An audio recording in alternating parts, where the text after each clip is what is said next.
preferences of times and home games. I think they put their preference in to play their dome teams late in the division, therefore keeping Aaron Rodgers out of the cold in important late-season divisional games. That's my theory.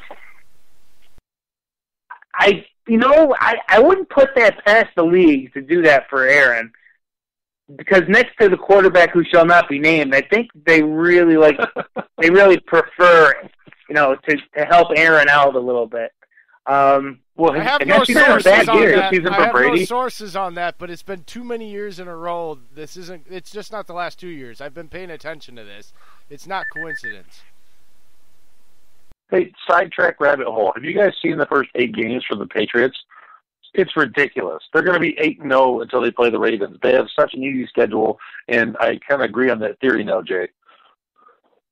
Yeah, I think it's a good theory. And the fact that they play the AFC East, although the Bills, you got to be careful. I think the Bills are going to give them a game. Yeah, I love that defense. I'm actually going to Buffalo on the 22nd for the home opener, so. John Brown can be a huge threat, like Deshaun Jackson is for Philly, for that offense. If Allen can learn to get the accuracy on par, man, John Brown can be a huge threat. Yeah, I mean, that team, just be careful. That team they're getting better and better. A lot of young talent up there in Buffalo, so watch them. Well, you know what? Speaking of the rivalry again, I got to go on one more thing about it, and I got to hear, who is your all-time favorite 3 Vikings? Okay, this is not. I thought hard about this one too. First and foremost, it's got to be Fran Tarkenton. If it weren't for Tarkenton, I probably wouldn't even be a Vikings fan. I mean, he played for the Giants when I was a kid. I grew up watching him for a couple of years, and then I remember asking my dad, "Where's Tarkenton?" And he said, "Well, he went back to Minnesota. The Vikings got him back." I said, "All right, I'm a Vikings fan then." And I was a kid, so I've been a Vikings fan ever since then. My second guy is Chris Carter. Not just for what he did on the field, but for what he overcame off the field. And here's a good story, actually. When he left Minnesota to go to Miami, I had a Carter jersey, a white one, and I sent it to him. And I just said, "Here, I'm taking this out of my collection. Give it to your kids, and thanks for everything you did in Minnesota." And I wrote a letter about what he overcame. And a month later, the jersey came back in the mail. It was autographed from Carter. So he's got to be number 2. I've always number had a 3, great and you deal of guys. Respect for him, man. I think he is a definite definition of class act for what he's overcame. He's definitely an example and somebody that people should look to when they're in bad situations as a great example of grinding to get yourself in a correct state of mind. AB. I agree. Now, the third guy, if either of you guys know who this is, I'll be pretty impressed. His name is Bobby Bryant, and you may not know who he is. And I'm going to guess you don't. I'm going to guess. I hear the crickets. Nobody knows who he is, right? I'm 36 years old. He probably played before I was born, for God's sake. Is it one of the Purple People ears? He was actually a defensive back in the 70s. Oh. I just always liked him when I was a kid. Look him up. He had that he had that Magnum PI look, the big mustache, the wavy 70s hair. But he was a pretty good blonde. It was more brown, more of a brownish hair. But I just love the guy. Yeah, I loved him. Bobby Bryant was my favorite defensive back in the 70s. So I just always rooted for him. I mean, there's so many Vikings. I love the team, so there's so many guys. But if I had to narrow it down to the 3, those are the 3 guys I would take. My top one right away, my number 1 all Viking, even though it's a rivalry, is John Randall. You talk about intimidation, ferocity. Good Lord, that man, John, back and forth with Favre all the way through the 90s was amazing. And the war paint, I love the war paint. Yes, that he used to wear. Intimidation, period. I love the story about John Randall being 145 pounds, and they told him he couldn't be a defensive tackle unless he was 160 or 158 pounds or something. So he like has a story like putting rocks or small weights in his freaking pants and going and standing on the freaking scale. And then, so you literally have to watch this guy play at the size of an outside or inside linebacker, inside with the big uglies, and he dominated. Yep. An undersized guy was that powerful. He was the Aaron Donald before Aaron Donald. And he was small. Yeah. He's 40 pounds smaller. Aaron Donald is still, he's considered small. Oh, no, he's still like 285, he's still slender. 290. You look at defensive tackles, he's still slender compared to defensive tackles today. I know. My point is, though, he's still 280, 290. John Randall was like he said, he was 245 on his best day most of the time he played in his career. And he was every bit as strong as those guys that were 40, 50 pounds heavier. He was way quick. I mean, you have to have respect for him. Throwing the rivalry apart, watching him on tape is poetic, man. And I do love him as a player outside of being a Viking.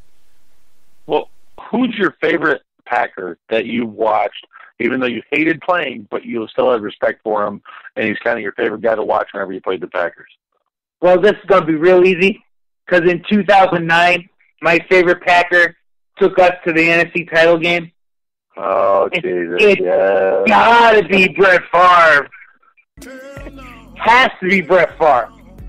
I hated watching him beat us, but gosh, the things he could do on a football field. I mean, the game after his dad passed away, he just came out and balled out. I mean, he had no business being as good as he was, but he was just amazing. I mean, and in 2009, he made Sidney Rice look like a perennial All-Pro.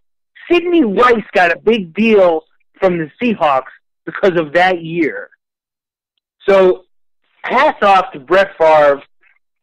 The guy, I mean, he went out there on one leg in the NFC title game and almost led us to a victory. So watching him beat the Vikings was always horrible, but at the same time, it was fascinating to watch him play football. Well, do you have like a favorite game memory? I understand the NFC title game or the NFC championship game, but like I'm talking about, say, if like Favre was on the opposite side of the field, or even like another Packer, was there a certain game that you was a huge fan of? A certain game, probably the Monday night game, where he beat us in overtime. He did what? Favre actually, I think he beat us the day after his dad died, or the day his dad died. No, he played the Raiders that night. There was a different game, but there was a Monday night game when he just came out, and it was back and forth, and I think he completed a ridiculous pass in overtime to beat us that day. Was that the one where I'm trying to think? Is that the one where he broke a couple records against you guys that night? Yeah, I think so. Okay.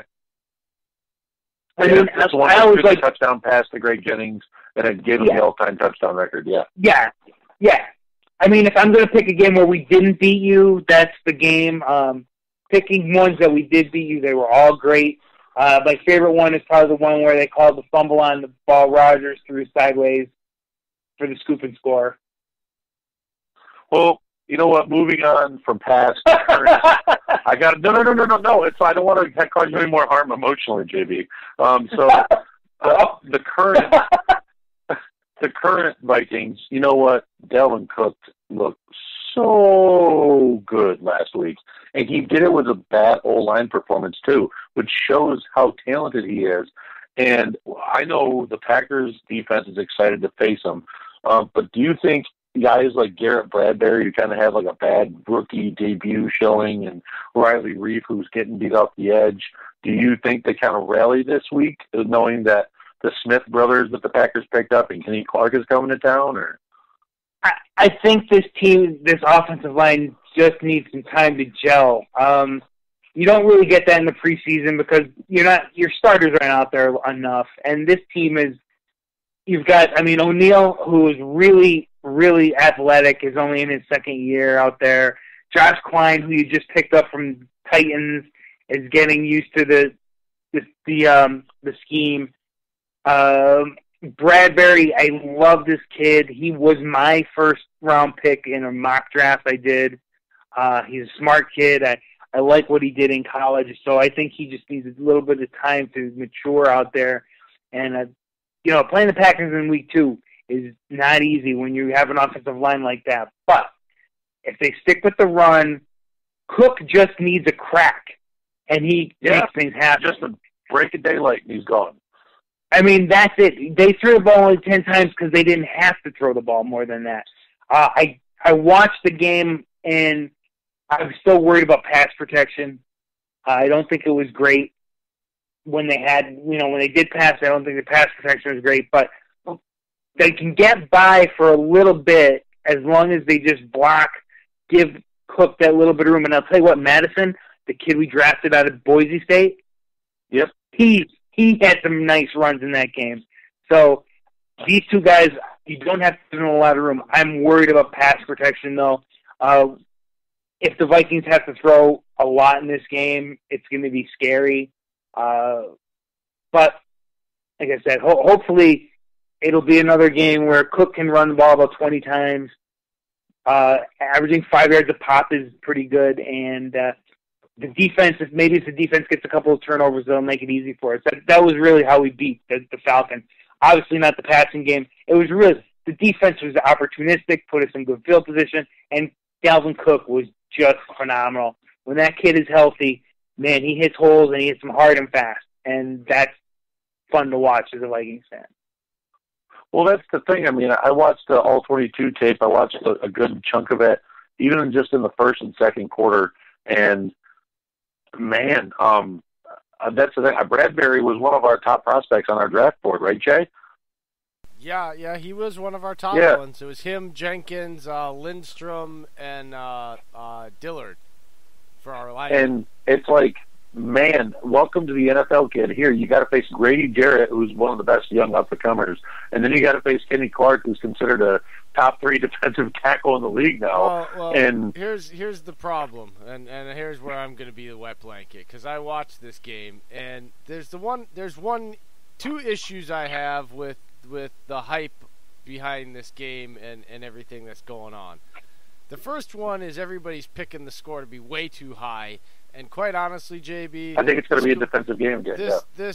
These offenses both look like just not good. Okay, I'm sorry. Like, you have an $89 million guaranteed quarterback. He should be being able to throw the ball. Now, he completed a lot of it. He doesn't need to, though. He didn't need to. But here's the thing.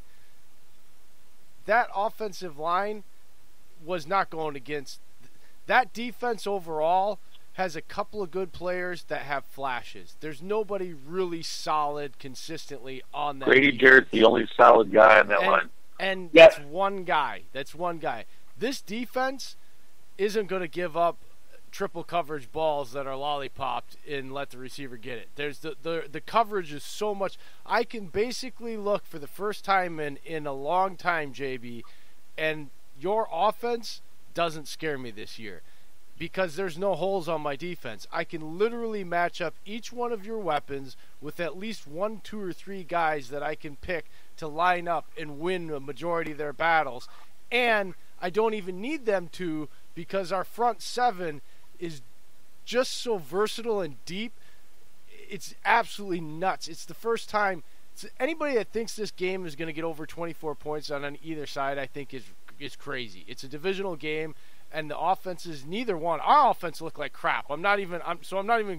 Oh no, yeah, our offense is atrocious. I don't think our offense is gonna all of a sudden turn the lights on in this game and be doing all sorts of great stuff either. Our quarterback has got some mechanic issues we've been talking about all week that aren't very impressive. So there's some issues there, but I guess I have more faith in this game on the Packers side. Because for the first time, I think our defense is scarier than your guys' defense. When I watched that defense, it was solid. Okay, I'm not going to say it's not, but there wasn't as many flashes as I was expecting to see from the Zimmer defense as I normally would. Especially when you watch that game. I don't know what's up with the Falcons, but they look like on a team that's just on their way to no man's land, man. Just, I don't know what you thought about it from your end as a